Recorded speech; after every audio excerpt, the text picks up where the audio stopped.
Hi y'all, welcome back. And if this is your first time here, well, welcome aboard. And do me a favor, hit that subscribe button and make sure that you hit that bell notification and turn it to all so that you don't miss any of my upcoming videos that I put out. So let's get right to the reason why we're here today. Yesterday, the Chelan Sheriff's Office ended up making the announcement that they found remains not far from where Travis Decker allegedly red rummed his 3 beautiful little daughters, and they believe there was a high likelihood that these remains were Travis Decker. Now, they have not officially confirmed it, not yet anyways, but I did find a press conference, so that is the reason why we're here today. The Chelan Sheriff's Office ended up deciding to give us a press conference. We're going to listen to the press conference and find out, did they actually confirm, are those really Travis Decker's remains, or are we still waiting on DNA results? I'm going to ask you a question. After I ask my question, I want you to pause this video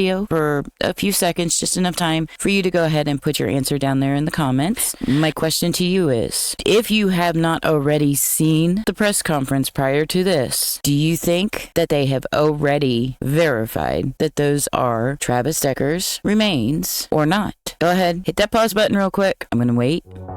Now, I'll stop talking and let Chelan County Sheriff's Office do the talking because they know more than I do about this case. So let's go ahead and jump on in. The content you are about to watch contains the subject matter of a real-life true crime event. Therefore, it is not suitable for all ages and is only intended for adults. And then tell us a little bit about what this week holds for you. All right, so good evening. I'm Chelan County Sheriff Mike Morrison. Behind me, you'll see members of our federal partners, the US Border Patrol, US Marshals Service, and I also have a member of my administration, would be Chief Ryan Moody, who's overseeing our detectives unit as Chief of Operations. I appreciate all of you coming here today. We're going to give an update just based off our operations that we've been conducting. These were pre-planned operations for a 4th search related to the Travis Decker case, and this is in regards to the murder of Peyton, Evelyn, and Olivia. Again, we have not lost sight of what we're focused on doing, and that's bringing justice to those 3 girls. We are close to justice being served and law prevailing. During our search yesterday around 15:30 hours, that'd be 3:30 p.m., our search teams did locate an anomaly that was seen in AI imaging from our drones. In closer inspection, when we got that, we did see that it was potentially a shirt. Wow, can you imagine from a drone, imagine the technology, how much our technology has advanced just over the past decade, that a drone can be that detailed in a forested area to be able to pick up a shirt laying on the ground that has been out in the weather for who knows how long now. Could be up to what we're going on, like, what, 3 months now? To me, that's very impressive. We were able to get units on the ground that did confirm that the shirt was consistent with what we had seen in previous surveillance photos with Travis Decker. So I am confirming the shirt that we saw on scene is a match for what Travis was last seen wearing. In addition to shorts, which were U.S. Rangers shorts, they were also a match, and also personal items to include chewing tobacco that was consistent with what he had chewed, a bracelet, which is consistent with what we'd seen in photos of him wearing. Even a bracelet? Now, come on. Do you really need the DNA test? So, collecting those items, we've since sent them off to the Washington State Patrol's crime lab. We're hopeful that we'll get those results back soon. I appreciate Chief John Batiste and the Washington State Patrol for continuing to be a constant ally for us. Even in my call this morning, I asked if he could expedite it. I understand the Chelan County Sheriff's Office is not the only agency within Washington State investigating a homicide and looking for quick results back from a DNA test. So, Chief Batiste, Washington State Patrol, we appreciate it. We understand there are a lot of pressure. Going through the processing of the decomposition that we found amongst that clothing has been challenging for the State Patrol's crime lab. They were able to get DNA off that sample, and they are comparing it to the DNA samples that we have in place for Travis Decker.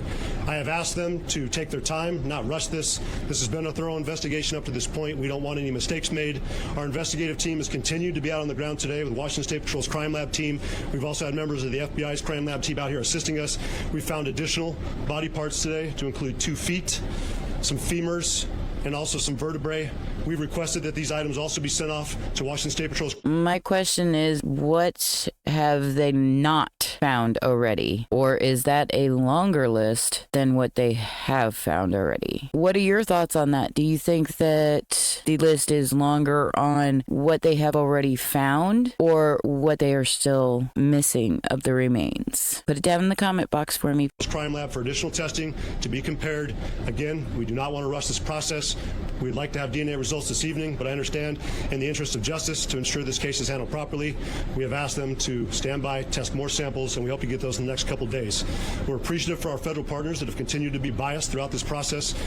We recognize that we're trying to bring closure to this community, and more importantly, we're trying to bring pressure to our allies to come and give us more assistance where needed. But we do appreciate the fact that Whitney and her family have been very cooperative with us, and we're trying to bring them peace of mind and closure for this. We think we're one step closer.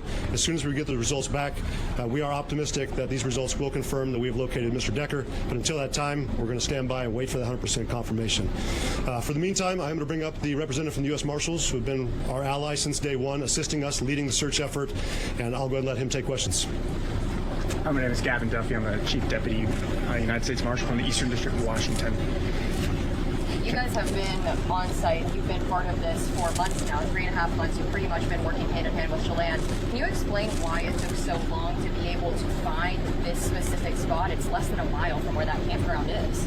I mean, I think if we look behind us into the backdrop here, the terrain is extremely complex, some of which would, it's hard to find anywhere in this country, and that's kind of what we found. I mean, it's incredibly steep, it's incredibly rocky, and that's why we have some of the experts, our Special Operations Group and our partners with Border Patrol's BORSTAR and BORTAC, who are all three experts in this terrain to do it. And I think we're pretty proud of the fact, using all the resources we could across the law enforcement and public safety spectrum to really drill down and find these remains, which we're very, very hopeful and fairly confident. Can you tell me a little bit about what it was like whenever whoever the teams were that initially went up there, they were those people that ended up identifying that shirt, seeing those pants? That was that moment. You guys thought, oh, I think we got him. Can you explain a little bit about what that feels like for you? I think it's the 1 yard line. I mean, we want to get across the goal line with the DNA, but we're pretty, it's a good feeling. We've put a lot of work. I mean, hundreds of people in law enforcement and other career fields have touched this case because of its importance to the Chelan and to the state. So to get to that 1 yard line where we are right now, maybe even a little closer, it felt pretty good for everybody working this case in any way. There are some people online that were curious if Travis Decker would have gone north to Canada or south to Mexico. What do you say to people who were curious about him ever going that far, in your expert opinion? Well, I mean, we appreciate the curiosity, right? I mean, we're in the business of finding fugitives and human beings, and they do unique things. And so, I mean, that's how we're thinking as well. But we use fact-based policing, and we utilize our partnerships with other agencies, state, local, and federal, and then we kind of narrow in on where we need to be looking, and for the most part, we're pretty successful most of the time. Is this search in that area wrapped up, or is anyone going back up to that site at all? At this point, no, we're going to shut it down for the night, but if something changes, then we'll be right back to it, and then we're on to the next case, and if there's another case in the mountains, I'm pretty confident Border Patrol will be with us, and we'll be back at it with the state police and specifically the Spokane County Sheriff's Department as well. Based on the evidence found there, if it is Travis Decker's remains, did it look like someone had been camping there a while or someone on the move? Ma'am, I don't really have the answer to that specific question. Can you tell me a little bit about what, say, the next few days looks like for you? Is this something that's going to be more searching, more field work, or is this just now waiting for that DNA evidence? I think it's a lot of waiting. How does that feel?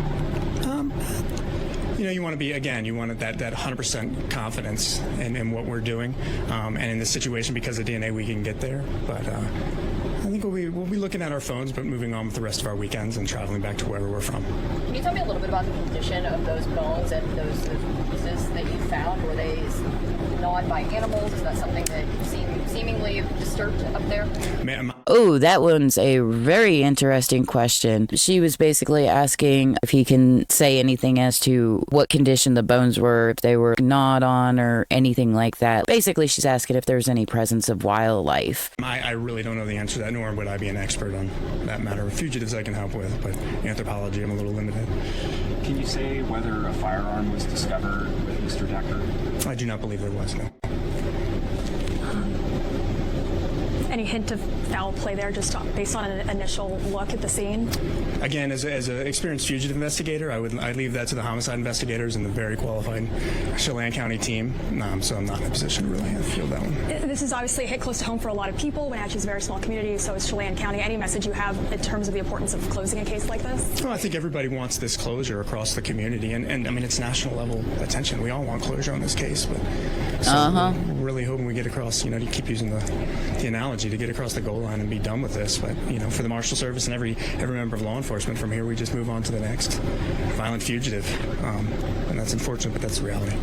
Mr. Morrison, if I could ask you a question. And And unfortunately, there's no shortage of those here lately. You guys are from here, you live here, your guys have been part of this since day one. Kind of the same question for you. You know, you've met with the family, you guys know these people. How does it feel knowing you're so close to 3.5 months of just anxiety maybe coming to an end? We understand the work's not done. We're still in the midst of a homicide investigation. And as you asked too, if something were to have happened to Travis that was not natural or of his own cause, we're going to investigate it as a homicide investigation. We owe that to his family. In my prior video, if you haven't already seen it, I suggest you go and watch it. But I did talk about when it first all came out that they did find the remains that were quite possibly Decker's. And in there, I did ask the question of if these are Travis's remains, then what do you think happened? Do you think that he unalived himself? Maybe just knowing what he had done, he just couldn't handle it. Maybe he had a flashback or something to something that had happened when he was in the military and out in the field, quote unquote. And he just kind of like had a mental snap, so to speak, then did this to his daughters. And then once he came to and realized what he had done, he just couldn't live with himself anymore. So he ended up taking his own life. That's a possibility. Or another possibility, he was out there and ended up succumbing to the elements and wasn't quite the survivalist, quote unquote, that he really thought he was. Or maybe he didn't actually prepare for this whole thing. Like I said, maybe it was just a snap decision and it wasn't necessarily planned out. And that was something that led to my other theory, is that what was left behind in the truck was things that he could have used if he did go on the run, like food and water. I mean, those are the things that you would normally take with you if you were going on the run. And then there's also another theory. Somebody else was there the day that this happened to the girls. Decker was not the only one there, and that somebody else forced him to do this to his girls and then led him off and ended up red rumming him and then left him to perish. Whitney Decker's attorney, Ariana Coatsart, says Travis Decker was an active parent. He was going to all the girls' dance, soccer practices, everything, you name it. Decker, nice. Whitney would tell you Travis loves two things in this world: those girls and Jesus.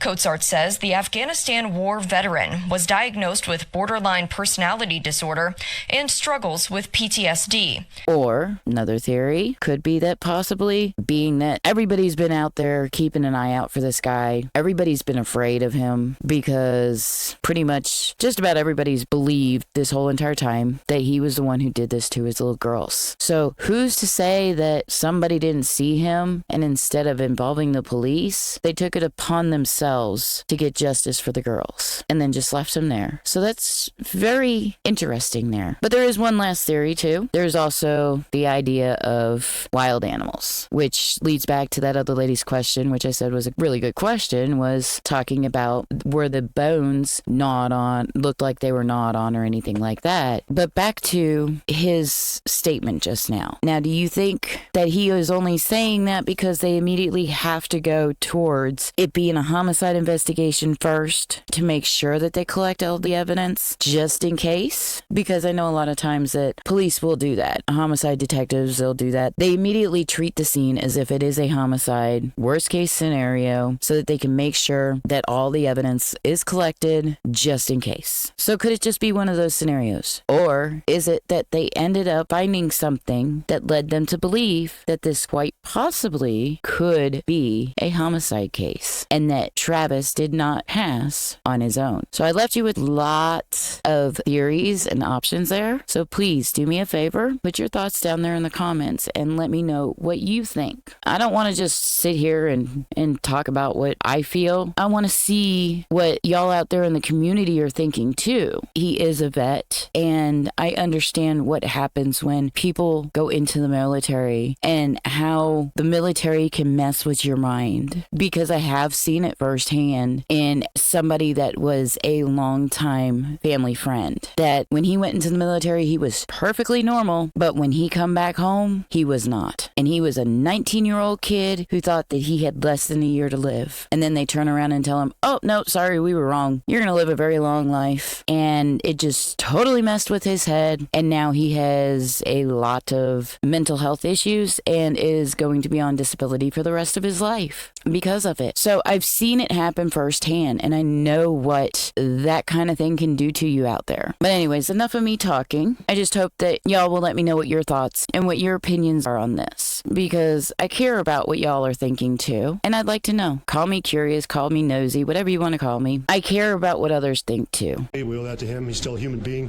He was a brother. He was a son. He was a family member. So again, I find his acts to be heinous.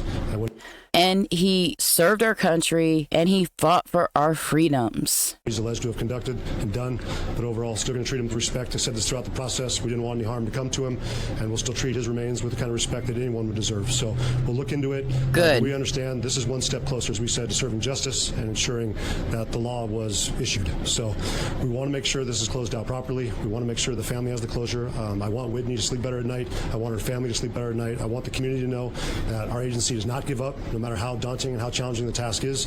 We understand this was not easy. We get the community's frustration. We get our citizens' frustration. But overall, we'd love to have had this done in 3 days. Absolutely. It would have saved us a lot of resources. But it wasn't for a lack of trying. It wasn't for a lack of resources. We brought in some of the best minds in the country, from the FBI, the US Marshals Service, US Forest Service, even the US Army's Criminal Investigation Division. We brought in experts in that field. We did everything. We talked with each other. We met afterwards, debriefed to make sure that we didn't make any mistakes, and continued to do everything possible. We understood this could be a criminal case that was going to trial. We didn't want any chance that this would be defeated when we went to trial. And again, I think we're close to the goal we wanted, but we're not going to rush. We're not going to pat ourselves in the back yet. We're not going to say congratulations until we get the results back and we know 100% this is Travis Decker. That is our suspect. That is our only suspect. That is the only evidence that we have shows that he's our suspect. So just to confirm, that is who we were looking for. That's who I believe we found, and we hope the Washington State Patrol can confirm that soon. One last question. Don't get me wrong, okay? If he did do that, then yes, it was a heinous act on his part. And through this case, I found out things about suffocation in the manner that these little angels ended up having it done to them. And it is one of the worst ways to go, unfortunately. So yeah, I want to see justice done for Peyton, Olivia, and Evelyn wholeheartedly. They're the number one victims in all of this. But at the same time, I don't want to just jump on the bandwagon and accuse somebody that doesn't have a voice either, and who has fought for our country, and who was trying to get help and knew that something was wrong with him, but was not able to. And that's what's got me so torn about this case. So yes, if he did it, then yes, that is a heinous act. And yes, he was a monster at the time when he did it, if he did it. So I'm not giving him a pass if he did it. I'm still hung up on the fact the handprints on the tailgate. With what was done to the girls, how would he have got on him if there wasn't somebody else involved? I'm still hung up on that point. And the fact that he left the water and the food in the truck and the clothing. If you know you're going to be out in the wilderness on the run, when you have those kind of like survival skills, why are you going to leave those things behind when you know that those are essential to at least get you started out there? It doesn't make any sense to me. And those are some of the things that's got me hung up on the fact that I feel like there had to have been somebody else there. So it's little things like that. But everybody just wants to jump on the bandwagon and say, oh, well, it had to have been him.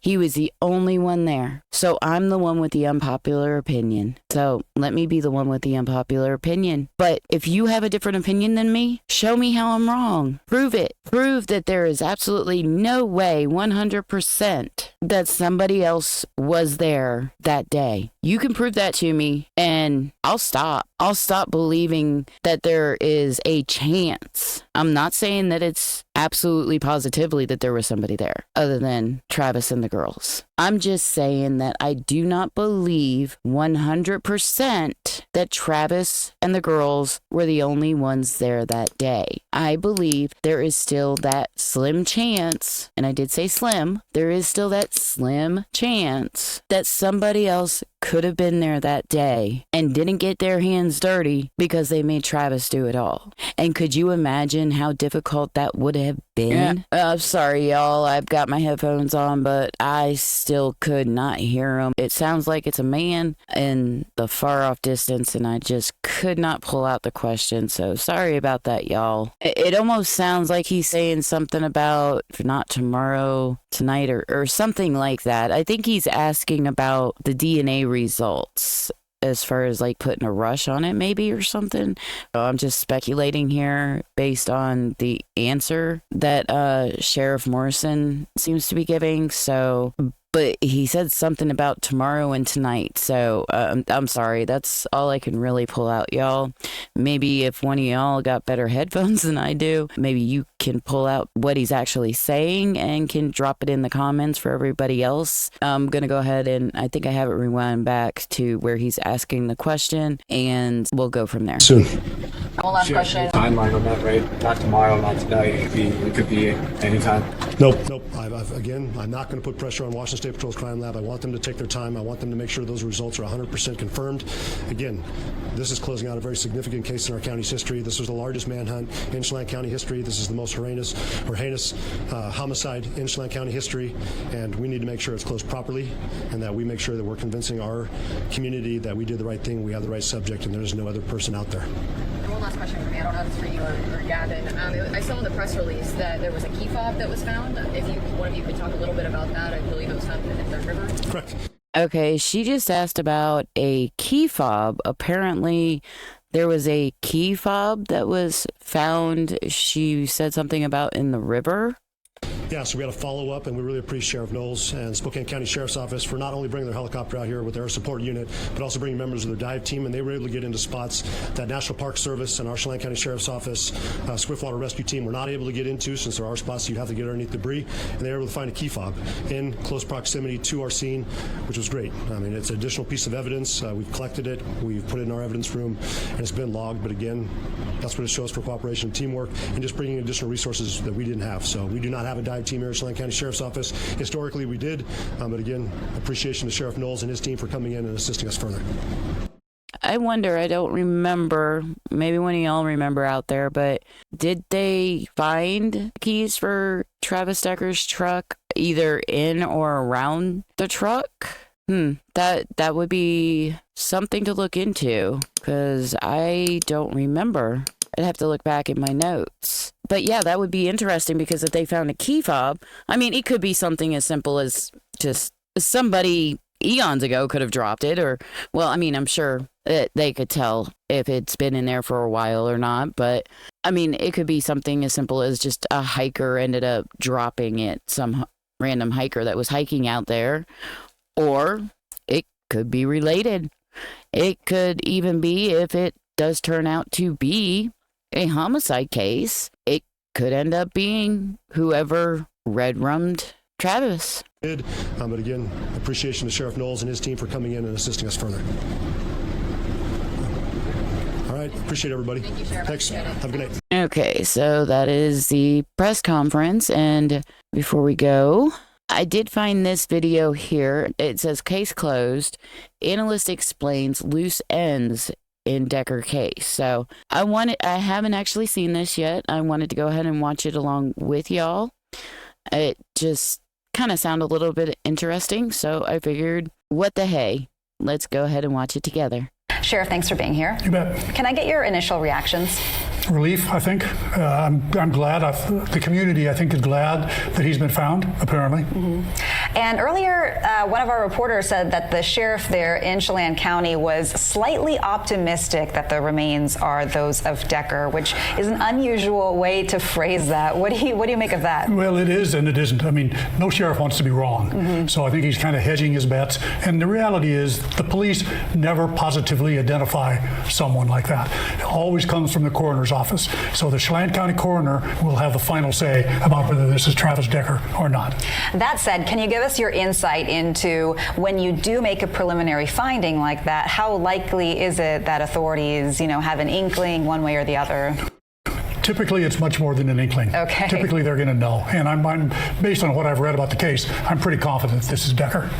And the remains that we're talking about were found in a very remote region south of Leavenworth. What kind of location challenges arise when you have a very difficult terrain like that? Well, simply, it's out in the middle of the woods. It's at 4,000 feet. It's about 2,000 feet higher than where the children were killed. So it's not along a trail. It's not on a road. They could only get there via helicopter, rappelling out of the helicopter. So it's very tough to get to. Okay. And we have heard that they're expediting the results from the DNA testing and that we could receive those at some point tonight. How typical is something like that to just get it quickly moving? That's pretty atypical. When you're identifying a dead body, when you're not identifying a suspect that could be committing other crimes, it tends to go to the bottom of the list. Clearly, the State Patrol has put this at the top of the list, probably thanks to Sheriff Morrison. Wait, he said that they are expediting, or did she say it? I think she said that they are expediting the results, but didn't Sheriff Morrison say that he did not want to rush them? So that would kind of say that he did not put an expeditious order on them. I guess it doesn't really matter, but I'm thinking we're probably not going to hear anything until maybe beginning mid next week. That's just my thoughts. I really don't anticipating actually finding anything out this weekend, but hey, what do I know? I'm pretty confident that it's him anyway, so we'll see. And the fact that they've got a tremendous amount of resources, state, local, federal, out there at this scene, and they want to be able to cut them loose.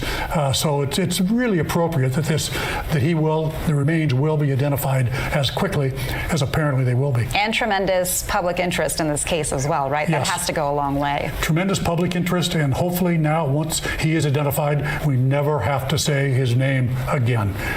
Unfortunately, yes, there is tremendous public interest in this case, but I don't know if y'all noticed it or not. One thing that I've noticed that since this news ended up breaking, which I subscribe to a lot of other true crime creators as well, because I like to watch it myself also, and I have certain people that I like to watch as well. One thing that I have noticed is I only had one out of all the people that I'm subscribed to that actually put anything out on the fact that they ended up finding the remains. And all that they didn't even do a video. The only thing that creator did is put up a post in her community post saying that they possibly found the remains and that there was no official confirmation yet. And that was it. We really need to focus on these beautiful little angels here, Peyton, Olivia, and Evelyn, and getting them justice. If these remains are Travis Decker, then will these girls ever truly see justice? Will we ever truly know what really happened that day? Or were all the truths taken to the grave? Let's go ahead and finish this video up. It's only got